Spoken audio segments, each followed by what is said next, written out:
The Couple Next Door, written by Peg Lynch and starring Peg Lynch and Alan Bunce.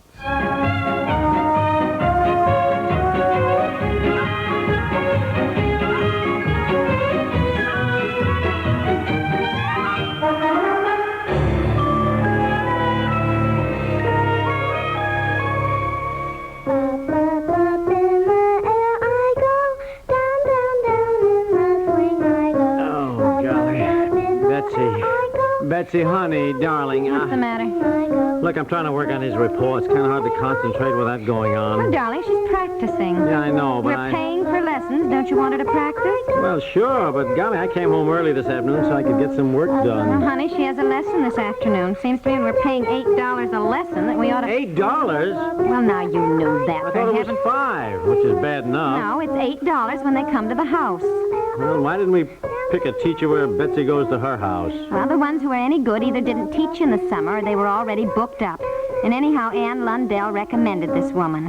Ann has her from Barbara and Marjorie. Well, the Lundells can afford it. I can't. Ann said we should look at it this way. We should give Betsy the best opportunity for finding out if she has real talent. Then we'll know soon enough if she doesn't. Well, I don't see how you can tell whether a child, 7 years old, has got real talent. Her fingers are so small she can't even reach an octave. Well, I guess you can tell after a while. Then if she doesn't, we simply discontinue the lessons. At least we've done the best we can for her. We'd feel terrible if she had a talent and never developed it, you know. Well, look, is that the only piece she's learned after 6 lessons? Seems to me that even a monkey can be taught to play the C scale. $48 so far, and that's all she can play. Well, I think she has a few other numbers in her repertoire, but this is the one she's practicing. This teacher, Mrs. Kurzneska, believes that she should have... Mrs. what? Kurzneska. It's one of those names with, you know, C's and Z's and Y's in it. Sure is. Anne says she is really a Polish countess. That explains it, which is, of course, why you and Ann hired her. Oh, really? Yeah. Well, I'm glad you're home today so you can meet her. So am I. And please don't make any of your funny remarks and put on your tie, dear. Do you want me to stop practicing, Daddy? I do not. At $8 a throw, you keep right at it.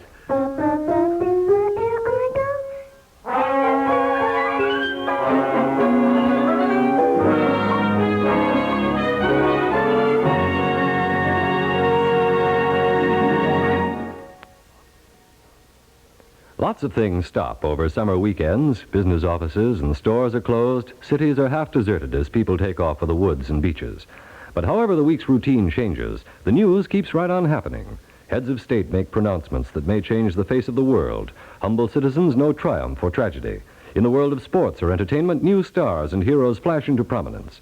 It's a ceaseless and fascinating stream of activity, and you can still be part of it no matter how the pattern of your life changes over the weekend. Your CBS radio-affiliated station is your listening post to all the world. CBS newsmen report on the happenings they're observing near and far. Skilled in collecting and evaluating the events of the day, CBS newsmen are famed for the way they can bring in the news you need and want to know without burdening their reports with trivia. All through the weekend, there are regular and frequent newscasts here on CBS Radio. Make CBS Radio a part of your weekend and stay informed and aware wherever you may be.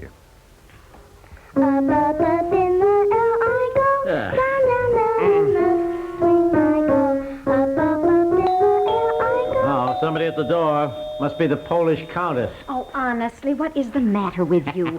I'm not going to tell you anything anymore at all. It isn't my teacher, it's Mr. Dibble. Oh, hello, Mr. Dibble. Oh, hi, Mr. Dibble. You don't look like a Polish countess. Come on in. Nothing wrong at the new house, I hope. How's everything going? I meant to drive out there today, but I've been so busy. Oh, no, nothing wrong. Everything going along pretty much on schedule. Oh, well, that's wonderful. Yep. Won't you sit down? Oh, no. I'll be getting along. Thought I ought to tell you, sometime next week, along about Wednesday, I reckon, ought to have the framing for the roof up. Oh, the roof already. Isn't that wonderful? Gee, with all the problems we've had and all the delays, why, that's just wonderful, Mr. Dibble. Yeah, I should say so. Well, thought you ought to know it'll be about Wednesday. Yes, well, fine. We're so glad to know. Well, thought you ought to know in advance. Yes, well, thank you. It's certainly very exciting, isn't it? Yes, well, thank you for telling us. We'll be sure to drive out Wednesday and see it. Yeah. Well, we'll be expecting you. All right. Oh, Betsy's having a piano lesson this afternoon. Yeah, $8 for half an hour. You think it's worth it? Well, can't tell much yet, but well, you can't expect her to start out with a concerto. No, that's right. But that money, I want to get at least a waltz. Oh, yeah. Well, of course, she may turn out to be another Van Cliburn. Yes, that's what I said. She better turn out that way. Well, we run along. Don't forget, Wednesday, top of the roof. Oh, yes, thanks for telling us. Goodbye, Mr. Dibble. Well, thank you for stopping in so long. Bye. Now, what the heck was that all about? I don't know. I mean, why should he make a special stop just to tell us about the top of the roof being up? He's never bothered to stop in just to tell us something like that before. I know. Well, I think maybe he was just being nice. To let us know that as the general contractor, he was really keeping us informed about the progress, you know. Yeah, maybe so. Still, I got a feeling there's something about it that's going to cost me money. Oh, honey, you are so pessimistic. Every really. time I see that guy, it costs me money. If I'd known what that new house was going to cost us in the Well, honey, beginning. I'd just as soon let the baby nurse go. It's true she takes care of the baby, but she is so bossy. Darling, where is she? Oh, she's got him over in the park. Oh. But the extra work, getting meals, doing dishes, and we've had much more elaborate dinners than we'd have had if she wasn't here. But I feel each night, you know, that I have to outdo myself to cook something special. But you get back to the piano and keep practicing. Oh, honey, she's done very well. And frankly, I'm a little tired of that number. Look, if I can stand it, you can. We're at least going to get our money's worth. Now, you keep at it until that teacher arrives.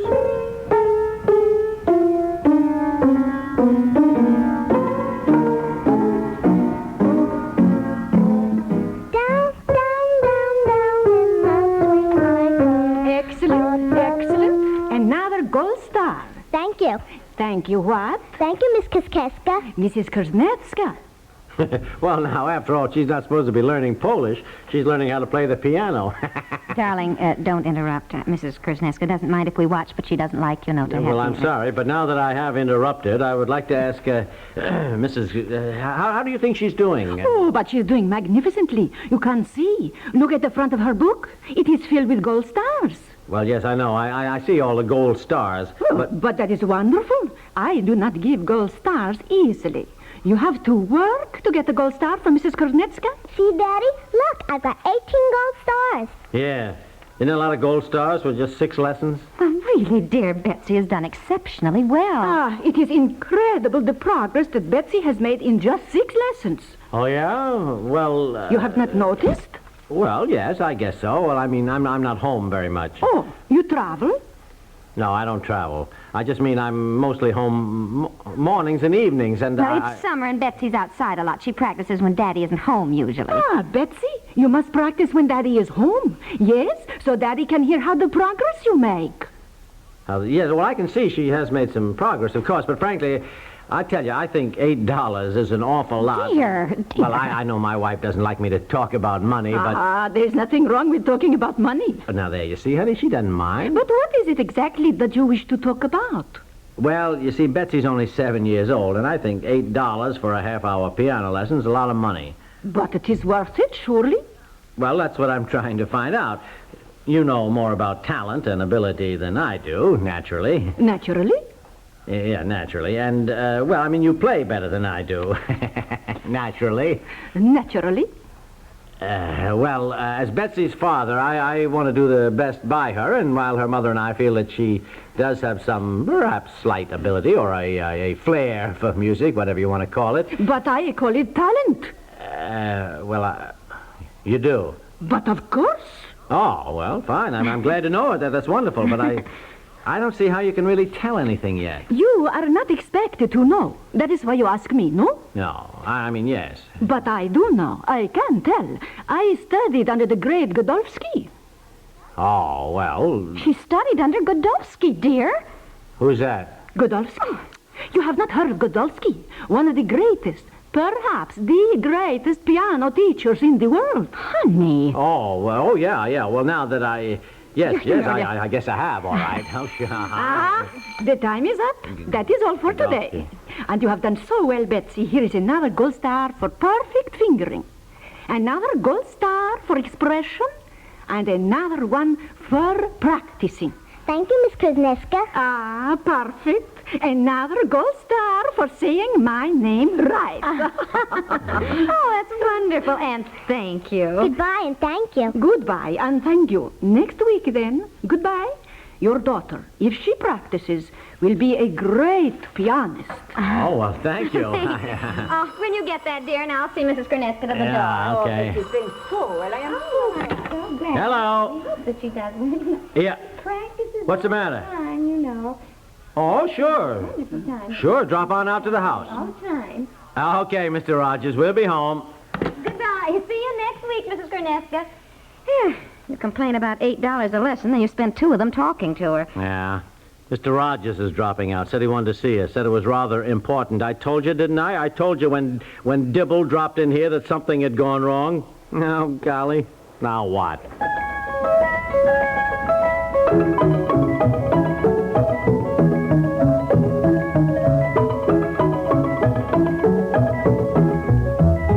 Do sit down, Mr. Rogers. Yeah, for Pete's sakes, don't keep us in suspense. What's gone wrong with the new house? I knew something had happened when Dibble dropped in. No.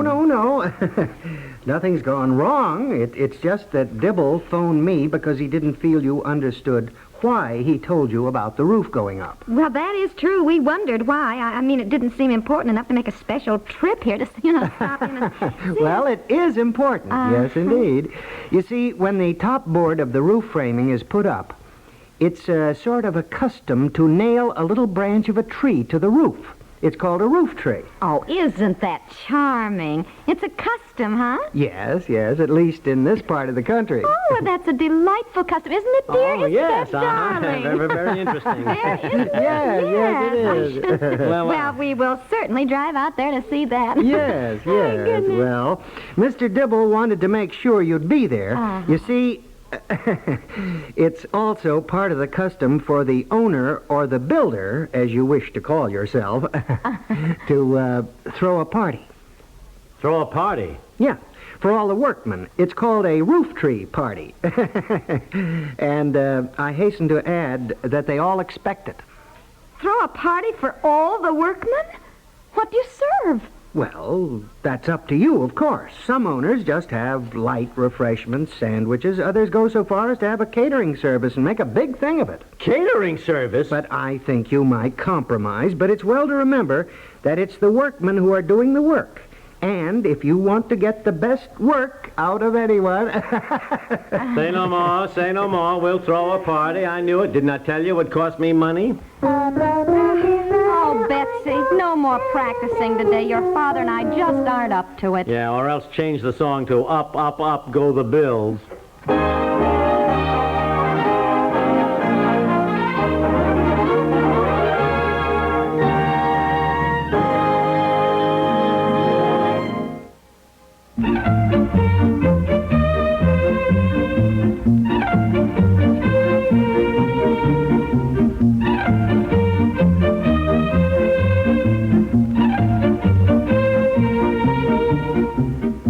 The Couple Next Door is written by Peg Lynch and stars Peg Lynch and Alan Bunce, with Francie Myers, John Shelley, Elena Karam, and John Gibson, and is produced by Walter Hart.